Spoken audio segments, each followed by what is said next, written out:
So here is a look at a replica and a retail pair of Oxford Tan Yeezy 350 V1. Can you spot any differences?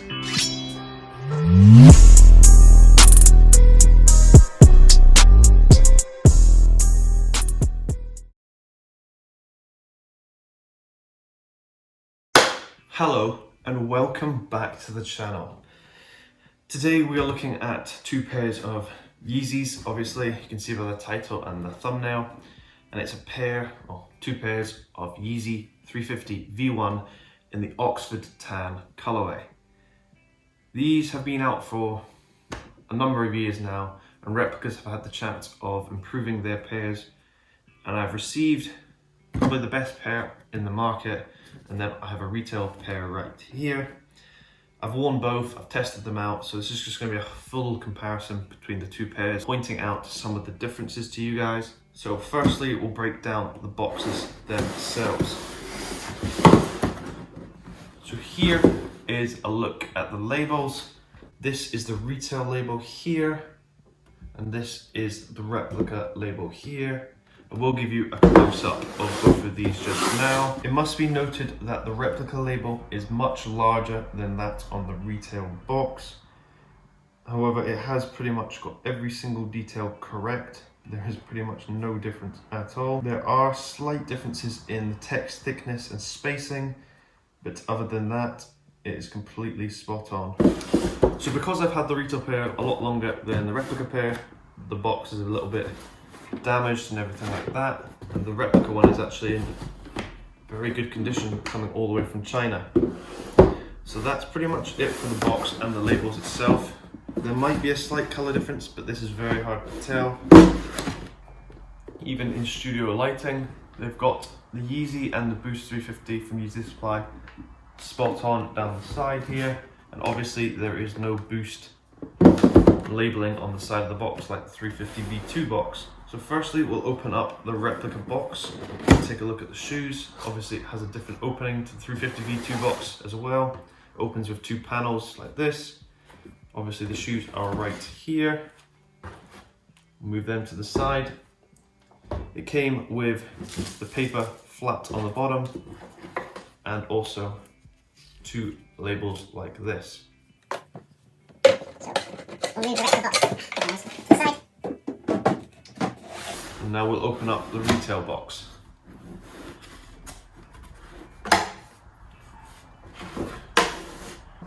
So because I've had the retail pair for a long time, I've lost pretty much all of the stuff inside, the paper and everything like that. It has, look at though, the receipt purchased right there from Reset Sneaker Store. Probably everyone knows who they are, they're a very reliable seller. There you go, put the box to the side, and we'll actually take a look at the differences between the shoes themselves. So before we go into a breakdown of the differences, I will now give you some B-roll, just so you can check out them, comment down some differences that you spot before I mention them, and then we'll take a look at them themselves.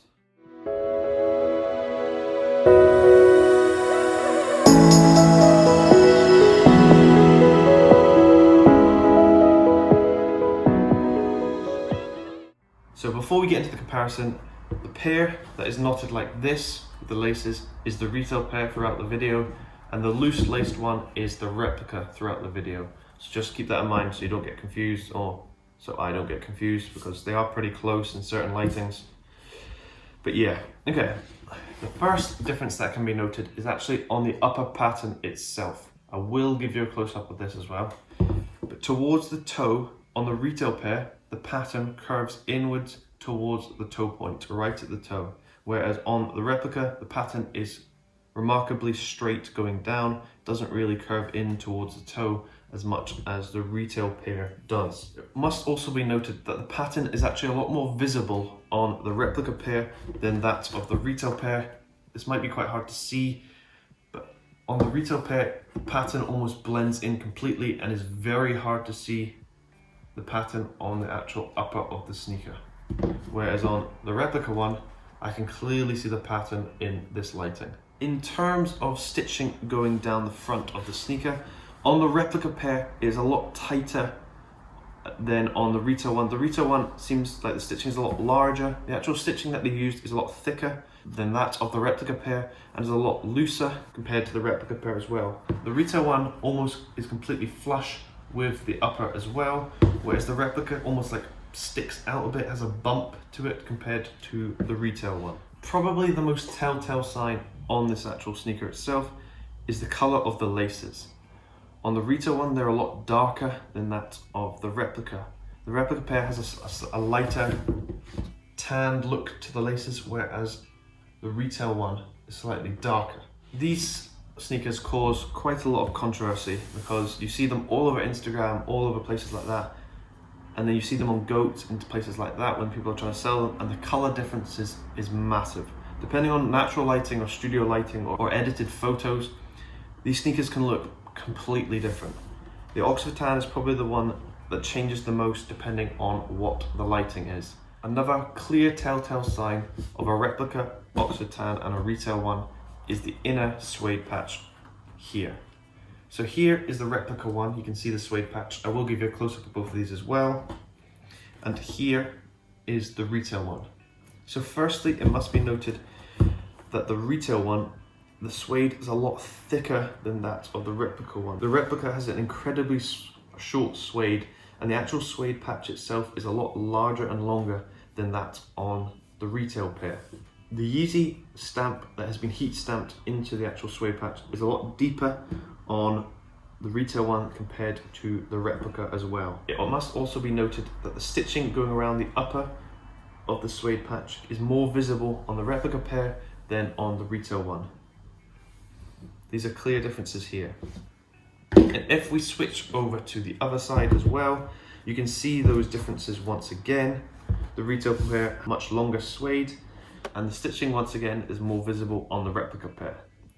The biggest difference the high tier replica 350 V1 batches couldn't get right was the actual size of the suede patch. On replicas, the suede patch was always too big. They seem to never get that right. In terms of the color of the sole, I will try and give you a close-up of this as well. The color of the replica sole is a shade darker than that of the retail one.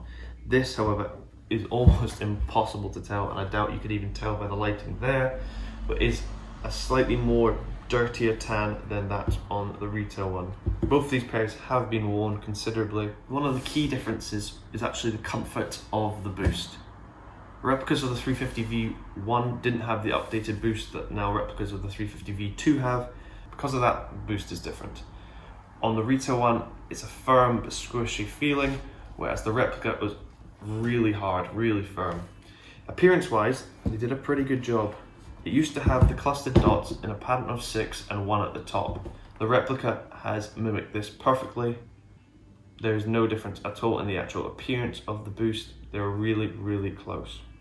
In terms of sole color as well, on the retail one you can see there is a color difference between this forefoot part of the sole compared to the rest. It's a slightly lighter shade, whereas on the replica it pretty much is the same color all the way through. They didn't change this up, so that is a difference to note right there. In terms of the Adidas symbol on the sole, I will give you a close-up of this. The Adidas symbol on the sole is different when comparing the two. The Adidas writing on the replica is much more spaced out than on the retail pair, but this is very hard to tell unless you have both pairs side by side. The boost text at the heel as well is actually bolder and larger on the retail pair, comparing this to the replica pair. I have also worn these two probably about the same amount, and the wear on the replica pair is different to the wear on the retail pair. I don't know if I walk differently in each pair, but on the retail pair it's worn a lot around this area here, and on the replica pair it's worn loads on the heel. But I don't really know why that is, and I can't really explain that. So in terms of the inner size tag, I will give you a close-up of this, don't worry, but they are very, very similar. However, the print on the retail pair is a lot bolder and thicker than that of the replica pair. The replica pair, if you look comparing directly at the male tags, you can see that the replica one has a much thinner male than on the retail pair. What used to be the telltale sign for replicas and retail was actually on the pull tab at the back. You used to be able to tell by the number of stitchings going through the rectangle box stitching at the back. However, on updated replica pairs, they obviously have got this spot on, and there's no difference. They are literally exactly the same. If we look at the inner heel of both pairs, this will be quite hard to see, but on the inner heel here, there is more padding on the replica pair than on the retail one. It's like they've almost tried to mimic the Pirate Blacks 2.0s, where they added more padding to the heel because it was more comfy. However, there is way more padding on the replica pair than that of the retail one. So that's something to note as well. So this was just a small comparison between probably my favorite 350 of all time, the Yeezy Oxford Tan. I think it goes with any outfit and is the perfect sneaker for summer, especially if you live in hot countries, unlike me who lives in the UK, and I cannot wear these at any point ever because it always rains and they will get ruined. Thank you. But yeah, thank you very much for watching. I'll now just close this video off with some B-roll. This will probably be up at the same time as a test on my Instagram, so please follow that at RealorFakeOfficial. Please subscribe to the channel and like this video. It really does help it grow and helps me do videos just like this. So yeah, thank you very much for watching, and I hope you have a great day.